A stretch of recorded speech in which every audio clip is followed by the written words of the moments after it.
name is Elizabeth Bond. My group member in this project is Elizabeth Amstutz. We are in Nutrition 100A with Mr. Jared Cronin, and the diet we chose is the ketogenic diet, aka keto. A little history behind this diet. I'm just going to make this slide a little bigger while I go over that. So, the ketogenic diet started in the Henry Mayo Clinic back in 1924. It came about as an effort to mirror starvation. And Dr. Russell Morse Wilder at the Henry Mayo Clinic built on this research and coined the term ketogenic diet. And this is meant to describe a diet that produces a high level of ketone bodies in the blood, ketonemia, through an excess of fat and lack of carbohydrates. So the Henry Mayo Clinic was the first to use this, and they saw 1 gram of protein for every kilo of body weight, totaling 10 to 15 grams per day of carbohydrates, and the remaining calories, according to the patient's BMI, would be from fats, and this was the recommendation. Keto was also known and started as a therapy for epilepsy in the 1920s and 30s, which alternately led to mainstream fasting. All right, so what is the ketogenic diet? Okay, so it's a low-carb diet. There's high-fat diet that supplies most of the energy, and it's dense nutrient supplying 9 calories per gram. Intake of moderate protein.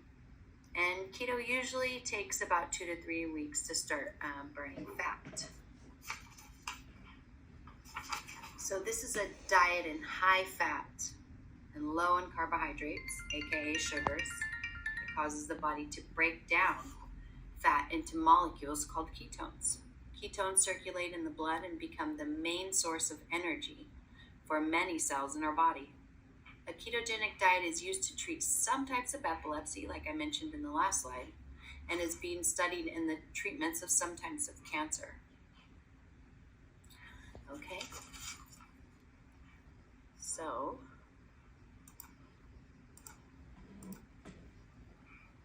all right. So, ketosis. If you've ever heard anyone talk about ketogenic diet, you're going to hear ketosis, and a lot of people talk about the keto flu.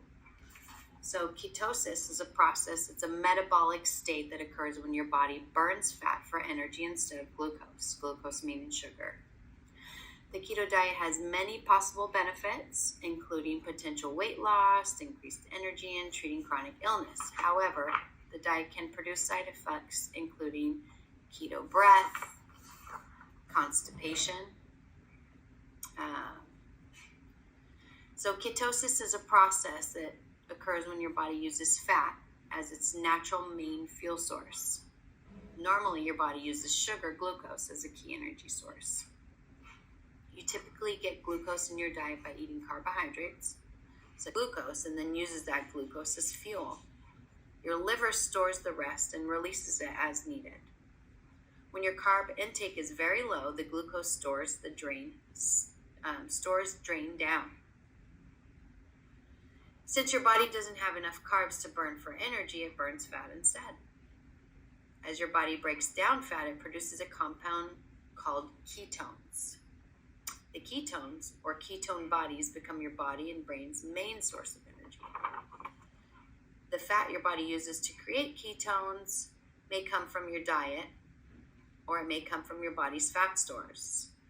And most hope when they're trying to achieve weight loss that they're burning that fat store.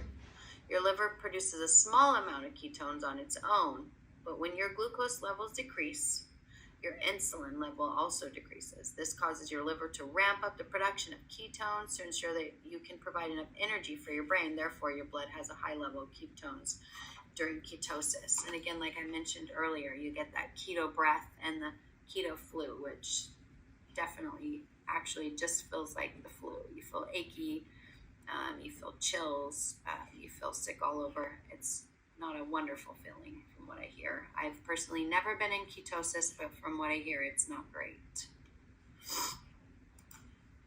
So what are the medical concerns related and surrounding, the keto diet and beating ketosis? It can cause low blood pressure, which can be dangerous if you are a person that already has low blood pressure, or if you're taking medications to lower your blood pressure, or you're taking medications to elevate your blood pressure.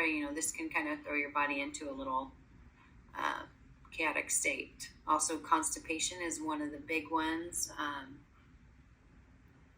which can lead to discomfort and, long-term end you up in the ER, and then you're coming to see me. Kidney stones are another big one. Those are very painful, hard to pass, and they tend to be reoccurring once you have them.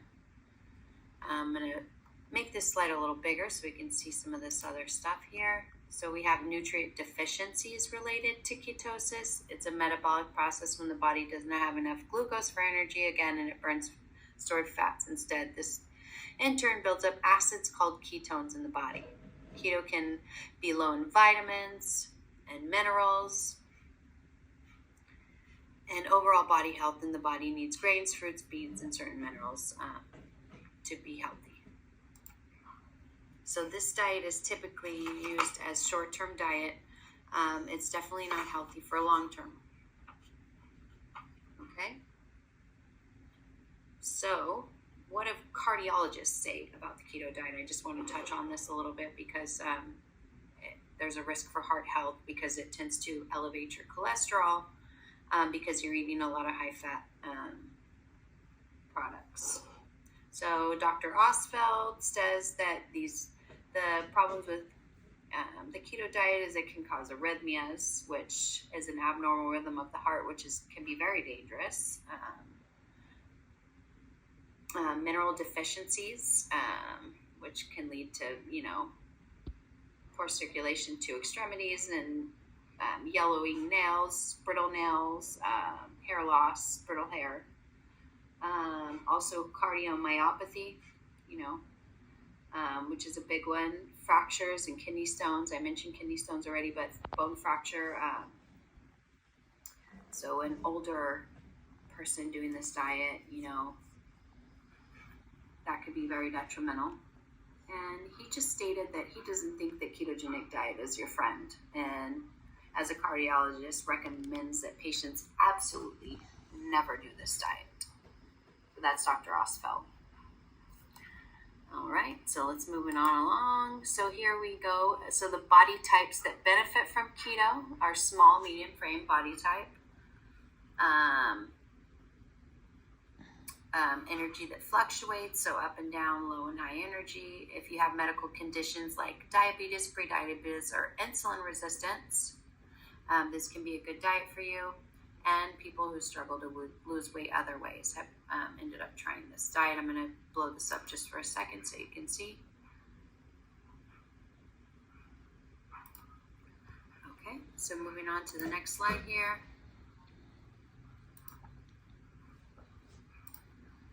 So, side effects while doing keto, I'm going to blow this up.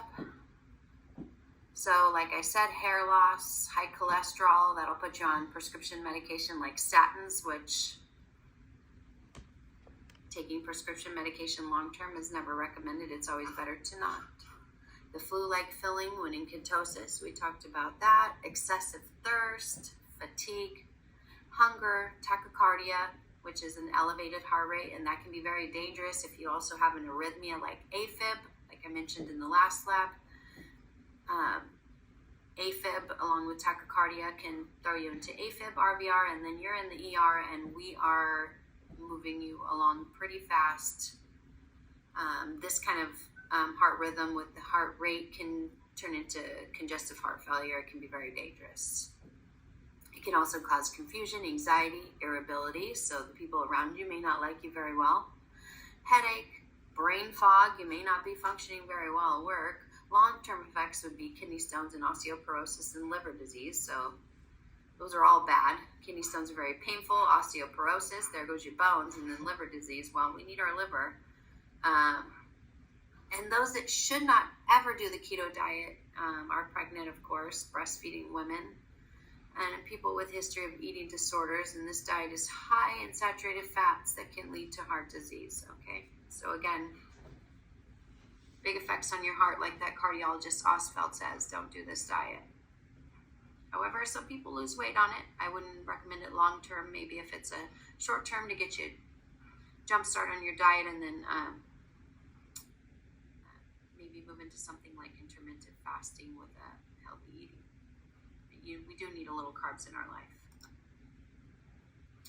So what snacks would you eat on keto? Top 10: cheese, avocado, eggs, chicken, coconut oil, olive oil, Greek yogurt, cottage cheese, nuts and seeds, fish, seafood, low-carb veggies. There are some vegetables you're not supposed to eat on keto. For example, they don't want you to eat broccoli. They don't want you to eat corn, any kind of starchy vegetable, like potatoes, they want you to stay away from.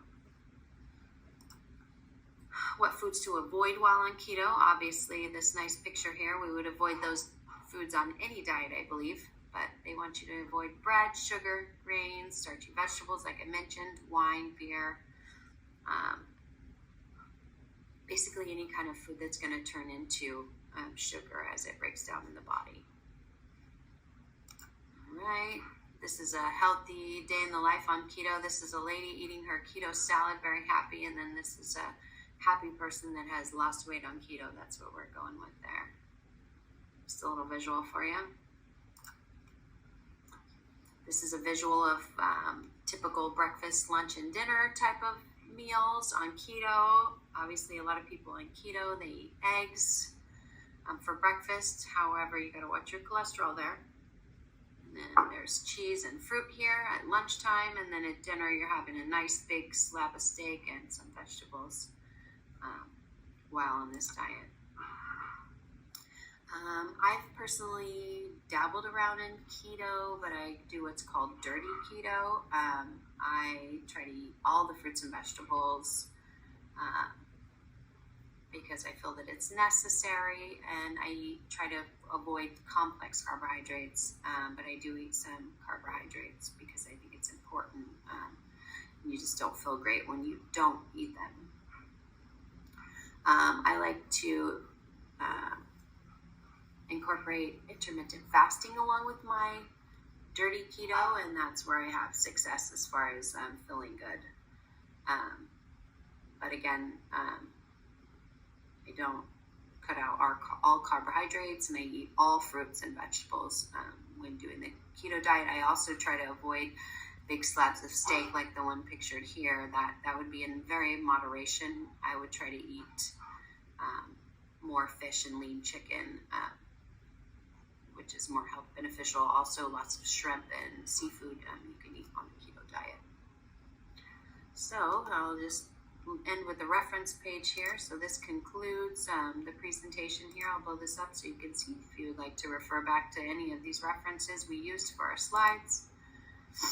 Again, I'm going to go back here to slide number 1, ketogenic diet. Myself and Elizabeth Amstowitz, here for Nutrition 100A. I hope you enjoyed our slide presentation, and have a good day.